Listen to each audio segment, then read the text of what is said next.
Hello hi welcome back to our channel it's Radha Gopalam. ముందుగా అందరికీ శ్రావణ మాస శుభాకాంక్షలు. ఈరోజు మన వీడియోలో అమ్మవారికి ఎంతో ప్రీతికరమైన బియ్యం పాయసం చేసి చూపించిపోతున్నాను. ఇది మామూలు బియ్యంతో చేసిన పాయసం కాదు, జీరా సాంబార్ రైస్తో చేసిన పాయసం. ఎంతో టేస్టీగా ఉంటుంది. ఈ జీరా సాంబార్ రైస్తో పాయసం చేస్తే మంచి ఫ్లేవర్ ఉంటుందన్నమాట. మామూలుగా రైస్తో చేసుకునే బదులు ఒకసారి ఈ జీరా సాంబార్ రైస్తో పాయసం చేసి చూడండి, చాలా బాగుంటుంది. ఈ జీరా సాంబార్ రైస్ పాయసం కోసం ముందుగా ఇక్కడ 100 గ్రాముల జీరా సాంబార్ రైస్ని తీసుకున్నాను. జీరా రైస్ అంటే చాలా మందికి తెలిసే ఉంటుంది. మామూలు రైస్ కన్నా కూడా చాలా చిన్నగా ఉంటుంది, మంచి ఫ్లేవర్గా ఉంటుంది, సువాసనగా ఉంటుంది అనమాట. ఈ బియ్యాన్ని ఇప్పుడు 3-4 సార్లు శుభ్రంగా కడిగేసుకోవాలి.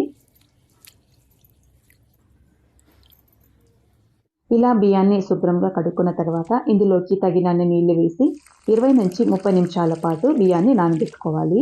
బియ్యం నానబెట్టడం వలన తొందరగా ఉడుకుతుంది.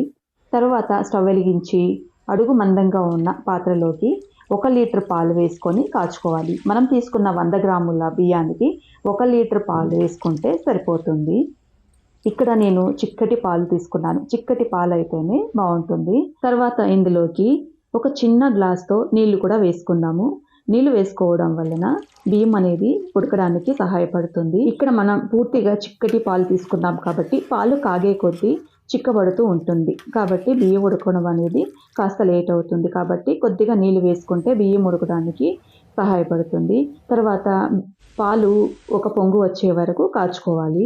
ఇప్పుడు ఇందులోకి నానబెట్టుకున్న బియ్యాన్ని వేసుకోవాలి. బియ్యం వేసుకున్న తర్వాత బియ్యం పాలల్లో కలిసేలాగా ఒకసారి గరిటెతో కలిపేసుకోవాలి. ఈ పాయసానికి మరి కాస్త రంగు రుచి కోసం మన దగ్గర కుంకుమ పువ్వు ఉంటే కొద్దిగా కుంకుమ పువ్వుని కూడా వేసుకుంటే బాగుంటుంది. ఉంటే వేసుకున్నాం, లేదంటే లేదు.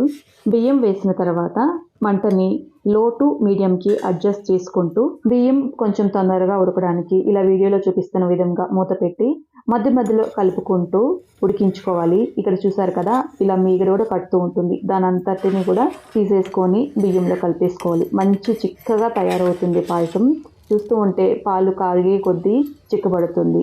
బియ్యం అయితే ఇక్కడ ఉడికిపోయింది. తొందరగానే మూత పెట్టడం వల్ల ఇలా ఉడికితే సరిపోతుంది. మరీ మెత్తగా కాకుండా ఇలా ఉడికితే సరిపోతుంది. తర్వాత 1 లీటర్ పాలు 100 గ్రాముల బియ్యానికి 150 గ్రాముల చక్కెర అయితే కరెక్ట్గా సరిపోతుంది. తర్వాత ఇందులోకి కొద్దిగా యాలకుల పొడి కూడా వేసుకొని ఒకసారి మొత్తం కలిసేలాగా కలుపుకోవాలి. చక్కెర వేసిన తర్వాత పాయసం అనేది కొద్దిగా పలచబడుతుంది. కాబట్టి ఈ పాయసాన్ని మరొక 5 నిమిషాల పాటు తక్కువ మంట మీద మూత పెట్టేసి ఉడికించుకోవాలి. ఇది ఇలా ఉడుకుతూ ఉంటుంది. ఈలోగా మనం స్టవ్ వెలిగించి ఒక చిన్న కడాయి పెట్టేసుకొని అందులోకి 2 స్పూన్ల నెయ్యి వేసుకోవాలి. నెయ్యి కాస్త వేడెక్కిన తర్వాత ఇందులోకి ఎండు ద్రాక్షి, సన్నగా కట్ చేసుకున్న బాదం పప్పులు, జీడిపప్పులు వేసుకొని దూరగా వేయించుకోవాలి. వీటిని వేయించుకునేటప్పుడు మంటని తక్కువగా పెట్టి వేయించుకుంటే బాగా వేగుతాయి, మాడిపోకుండా కూడా ఉంటాయన్నమాట. వీటిని ఇలా దూరగా వేయించుకున్నాం కదా, వీటిని ఇప్పుడు పాయసంలో వేసుకుందాం.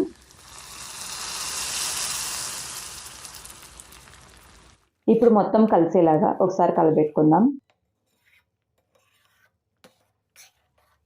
ఇలా మొత్తం కలిసిన తర్వాత స్టవ్ ఆఫ్ చేసేసుకొని ఆఖరిగా ఒక చిన్న ఆవగింజంత పచ్చకర్పూరం వేసుకుంటే పాయసం అనేది మరింత రుచిగా ఉంటుంది. అందులోనూ మనం నైవేద్యం కోసం చేసుకున్నప్పుడు ఇలా పచ్చకర్పూరం వేసుకుంటే గుడిలో పెట్టే ప్రసాదంలాగా అమృతంలా ఉంటుంది. పాయసం మనకు మరీ చిక్కగా కాకుండా మరీ పలుచుగా కాకుండా ఇలా ఉంటే సరిపోతుందన్నమాట.